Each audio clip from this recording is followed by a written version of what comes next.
Avez-vous déjà terminé un match de badminton en vous disant « Mais pourquoi je suis aussi nul? Pourquoi je ne progresse pas ?» Je me suis posé cette question de nombreuses fois et je suis convaincu que beaucoup d'entre vous aussi. Mais la bonne nouvelle pour vous, c'est que j'ai découvert ce qui vous freinait et j'ai corrigé pas mal de ces erreurs. Bon, il en reste encore, mais c'est en bonne voie. J'ai réalisé que 95% des joueurs font exactement les mêmes erreurs que moi. Alors, dans cette vidéo, je vais vous partager ces erreurs et elles concernent tout le monde. Les joueurs de simple, les joueurs de double, les débutants et peut-être même parfois les joueurs de plus haut niveau. Je vais vous donner plein de conseils pour corriger ces erreurs. Alors passons directement à l'erreur numéro 1, tenter le coup gagnant trop tôt.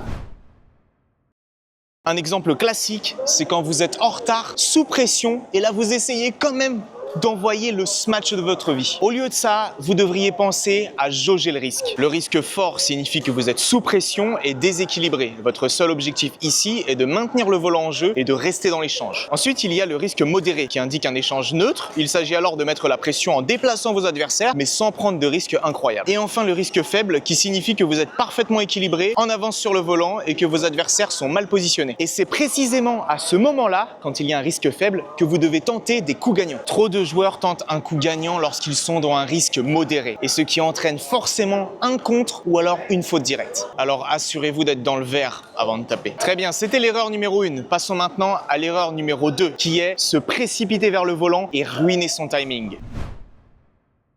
Généralement, le problème, c'est que les joueurs paniquent dès que le volant quitte la raquette adverse. Ils bougent leurs appuis ou alors tordent leurs bras bien trop tôt, avant même d'avoir lu la trajectoire du volant. Mais pourquoi est-ce une erreur si grave? Eh bien, si vous ne partez trop tôt, vous ne pourrez pas ajuster votre frappe. Le volant a sa propre vitesse de chute. Il n'est pas toujours aussi rapide que ce qu'on pense. Vous devez d'abord l'observer, estimer sa trajectoire, puis fixer votre point d'impact du regard. Tournez d'abord votre buste, reculez votre pied et attendez que le volant arrive dans votre zone de frappe avant de déclencher le swing du bras. Le badminton est un jeu de rythme, ne confondez pas vitesse et précipitation. D'ailleurs, si vous le souhaitez, vous pouvez faire cet exercice pour progresser là-dessus. C'est ultra efficace. La prochaine erreur, c'est d'avoir les jambes trop raides, / être trop haut sur les jambes. Ça, c'est notre troisième erreur.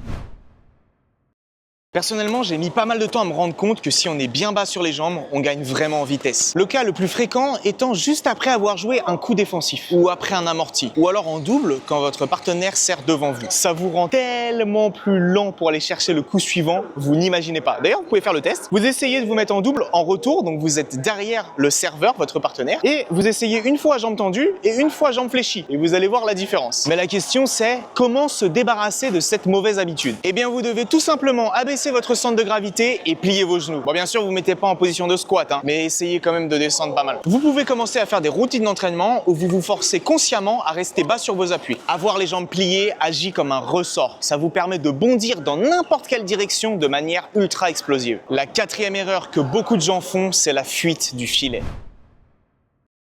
Même concept, qu'on soit en simple ou en double. En double, c'est encore plus grave, mais... L'erreur la plus courante, c'est après avoir joué un super geste au filet, vous retournez directement au milieu du terrain. Grave erreur. En fuyant le filet, après un bon amorti, vous ouvrez grand la porte à la réponse la plus logique de votre adversaire, le contre-amorti. Au lieu de reculer, vous devriez suivre votre volant et rester proche du filet pour pouvoir killer le volant si l'adversaire tente de jouer court. De toute façon, qu'est-ce qui va se passer? Si l'adversaire amortit droit, vous pouvez killer. S'il amortit croisé, vous pouvez killer au milieu. S'il amortit très bien croisé, ce qui peut arriver quand même, vous avez plus de temps pour aller le chercher, étant donné que c'est une trajectoire croisée. Le meilleur moyen de corriger cette mauvaise habitude, c'est soit de faire un exercice spécifique, soit de travailler les rotations de double si vous êtes en double. Ça va vraiment vous faire prendre conscience de ces mouvements de recul inutiles que vous faites sans même y penser. Passons maintenant à l'erreur numéro 5, et c'est une habitude qui détruit toute votre puissance. Erreur numéro 5, quelle est-elle? Eh bien c'est simple, serrer sa raquette comme une massue. Pour les débutants et même beaucoup de joueurs intermédiaires, si vous avez la main crispée en permanence sur le grip et si votre main est rigide, votre bras devient un gourdin. Votre swing ralentit considérablement et vous vous fatiguez l'épaule pour rien. Et surtout, paradoxalement, vous êtes beaucoup moins puissant, contrairement à ce qu'on pourrait penser. Comment changer ça, me direz-vous? Eh bien, vous allez tenir votre raquette de manière décontractée pendant toute la durée de votre swing. Et une fois que vous arrivez au moment de l'impact, vous agrippez votre raquette. Comme ça. Et c'est là que vous allez faire votre puissance. Tac, relâchez, bam, et vous allez voir une nette différence. C'est exactement comme ça que vous allez créer cet effet de fouetté explosif qui donne ce son sec à la frappe. Si vous êtes crispé à l'origine, vous n'aurez aucune accélération finale. Donc faites très attention à ça, c'est super important. Passons dès maintenant à l'erreur numéro 6, qui est tout simplement que vous ne faites pas assez de répétitions sur vos gestes. C'est une erreur que je pense font beaucoup de joueurs intermédiaires. Ils passent tout leur temps à faire des matchs, à faire des jeux libres ou alors à faire des tournois, mais ils ne font jamais de séances de répétition. Pourquoi est-ce que c'est un problème? Tout simplement parce que vous ne pouvez pas espérer améliorer grandement vos gestes si vous les travaillez que 1 à 2 fois par semaine pendant les matchs ou alors pendant les jeux libres. C'est pas possible. Pour que le geste devienne un réflexe sous pression, il doit être gravé dans votre mémoire musculaire. D'ailleurs, si ça vous intéresse, j'ai fait une vidéo où je travaille mon revers durant 5 séances individuelles avec un pro et franchement, si j'avais pas fait ça, j'aurais toujours un revers dégueulasse. La solution, c'est les exercices de répétition. Vous allez sacrifier un match et vous allez demander à un collègue ou à un coach idéalement de vous envoyer 200 volants longs, par exemple si c'est en zone longue, sur votre point faible. Et vous allez voir que comme ça, vous allez nettement plus progresser. C'est uniquement en répétant le même geste encore et encore dans un environnement contrôlé que vous allez acquérir la régularité nécessaire pour des points importants en compétition. Si vous arrivez en tournoi avec une technique qui n'a pas été répétée et peaufinée, une fois que vous serez sous pression, votre technique, elle vaudra plus rien et vous allez faire plein d'erreurs. Ne comptez pas sur les matchs pour construire votre technique. Utilisez la répétition pour que vos coups deviennent aussi naturels que de vous brosser les dents. Et enfin, la 7e et dernière erreur qui est sans doute la plus mentale de toutes, s'enfermer avec de mauvaises ondes et ne pas prendre ses temps de pause.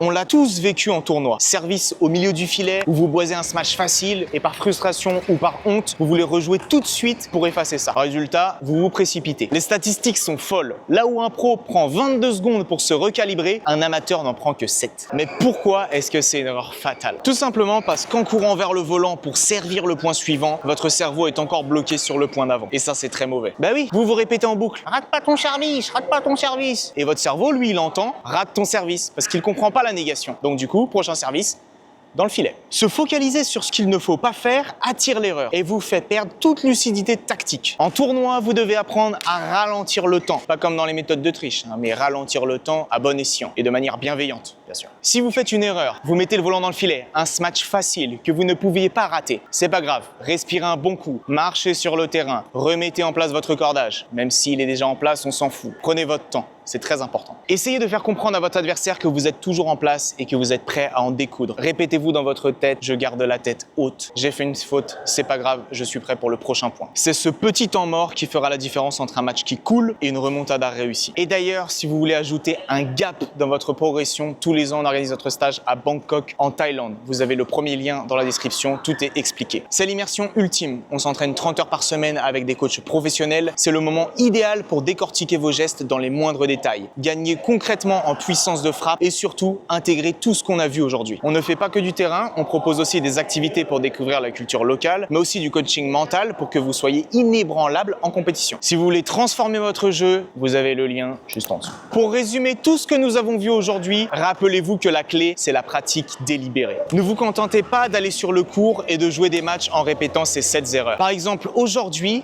je vais aller jouer et je vais me concentrer uniquement sur le fait de plier mes jambes. Et du coup, sur tous les matchs que vous allez faire, vous allez devoir faire l'effort de plier vos jambes. À chaque fois, il faut qu'il y ait un thème. Dédiez un thème à vos séances et c'est comme ça que petit à petit, vous allez casser vos mauvaises habitudes et vraiment commencer à avoir des résultats massifs sur le court. J'espère sincèrement que vous pourrez utiliser certains de ces conseils pour améliorer votre jeu. En attendant, j'espère que la vidéo vous a plu et je vous dis à plus. Salut!